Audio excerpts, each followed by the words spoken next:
Hey guys, Thunder E here, and I've got a behemoth 85-inch TV right behind me. I'm talking about the Samsung Q950TS. It only comes in one size, yes, that's right, 85 inches, and it is a beast. Now, before we go ahead, don't forget to hit the subscribe button, hit that notification icon, and let's jump in.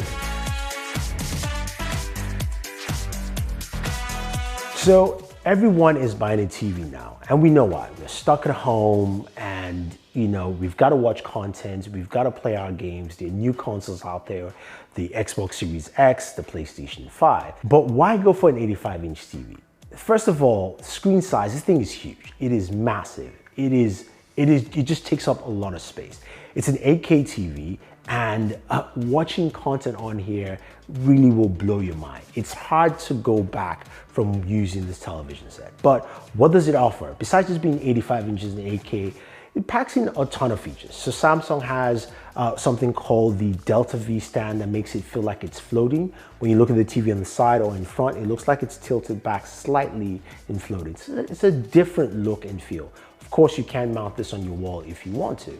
Now, the TV also has 70-watt speakers. The speakers are built to the side of the TV, so you get the speakers coming from either side, and there's subwoofers at the back giving you some really clean, clear sound. Don't take my word for it. Take a listen.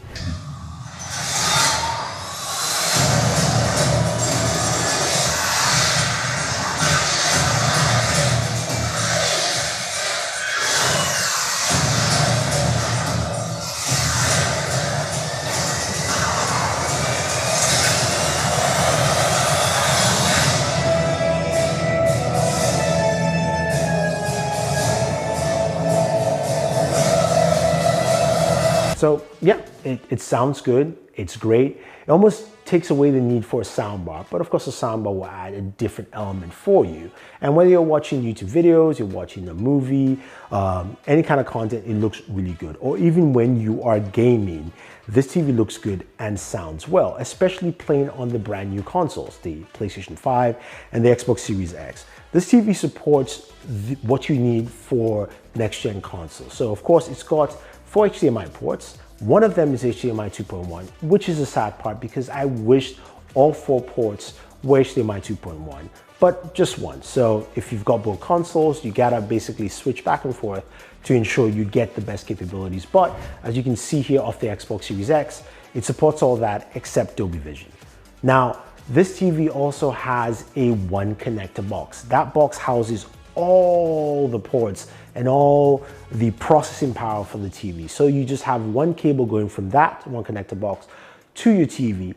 And put it this way, it's a smart thing that Samsung has done here. If anything happens in terms of the internals on the TV, say the sound processing doesn't work well, you just ship that back, they ship you a new one, and boom, your TV works. You don't have to ship this whole 85-inch out the way, which would be crazy.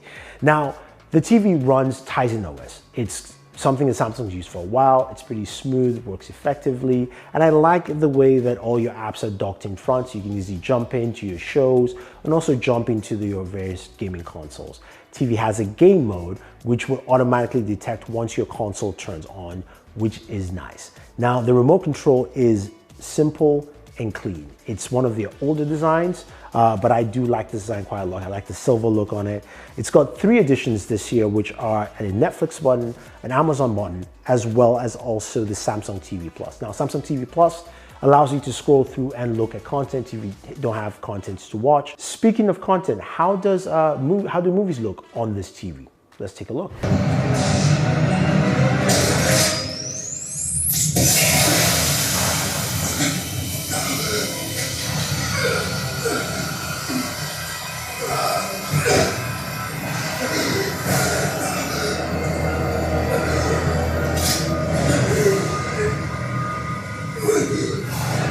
Breathe in.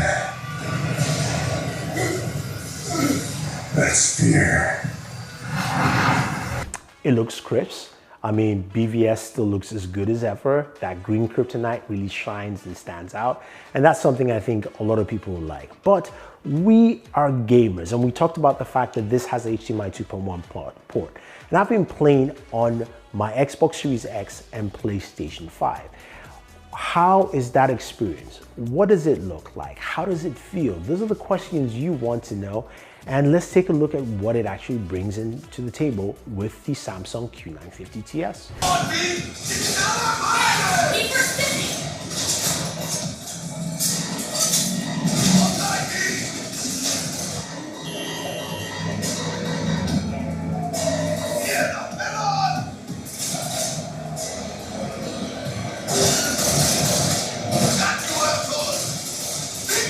So as a gamer, I had to get both consoles, and I've been using both the Xbox Series X and the PlayStation 5 for about a month or so extra. Both consoles have benefits and disadvantages, and on a TV like this, it's easy to highlight a lot of those features. One of the very first things to look at, of course, is the menu system.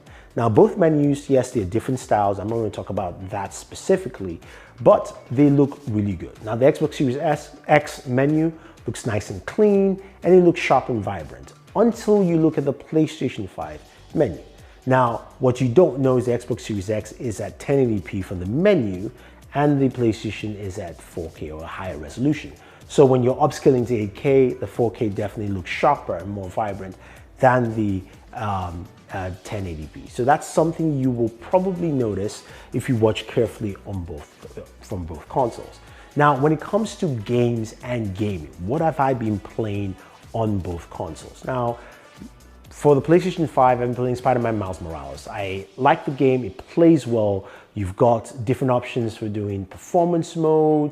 You can do performance with ray tracing, and the game looks really, really nice. I'm playing it right now on high fidelity, and it looks sharp, it looks great, but you can play it in different modes, and the game works really well. On the Xbox Series X, I've been playing Cyberpunk 2077. Before that, I was playing Assassin's Creed Valhalla, and I was playing a bunch of games on there. But right now, Cyberpunk 2077 looks good. It looks sharp. I'm playing in fidelity mode. It looks really good. And again, this consoles push a lot. But when it comes to the idea of where I'm playing, I'm spending more time playing games, it's got to be the Xbox Series X because I've got a larger library of games. Now, some people would say, well, PlayStation has the new exclusives, and they do have more exclusives.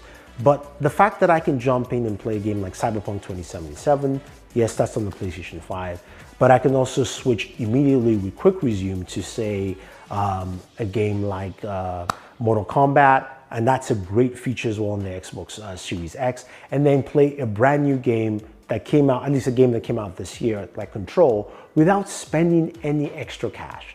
So I spent money to buy Cyberpunk 2077, and that's it. The rest I have on my Xbox Game Pass, while I spent $120 on the PlayStation 5 to buy Demon's Soul and Spider-Man Miles Morales, and I am only playing Spider-Man Miles Morales. So due to the economy of scales there, it makes sense, especially when you're thinking of buying a TV and gaming on a console. Now, of course, these consoles do have some new features and they have new controllers. Now, the Xbox Series X controller is new, but it's not vastly different from its last generation. Some more improvements, some fine tuning. It's more of an iteration of a controller. The PlayStation 5 controller, on the other hand, yes, it's new. It's new, it feels much better, and it's got a lot of cool new features. Now, which controller feels better to me? I say they both feel the same. I'm not a fan of the joystick location on the PlayStation 5, but I do like the fact that they've improved the controller. I know it's got a ton of new features, but it doesn't change a lot of my gameplay right now, and we'll have to wait and see what developers do and bring to the table. So that is something that's quite interesting there. Now, something that the PlayStation 5 can do with this Samsung Q950TS, and for some reason the Xbox Series X cannot do, is being able to use the Samsung TV remote to navigate my PlayStation 5. That's why I have that right behind me, and I can navigate through while using this remote. So my PlayStation controller is here, I'm holding it, not pressing any buttons, and I'm navigating through the menus. So for instance, if I power up my PlayStation 5 and I want to go ahead and just watch a movie or jump into a TV show, I can go ahead, go to media, and then I can start navigating, watch some Mando or watch something off Netflix. Very easy and very simple. So I like that. On the Series X, for some reason I can't do it. I know I could do that on the Xbox One X when I had that, but for whatever reason, maybe it's just an option or something, it just doesn't work there.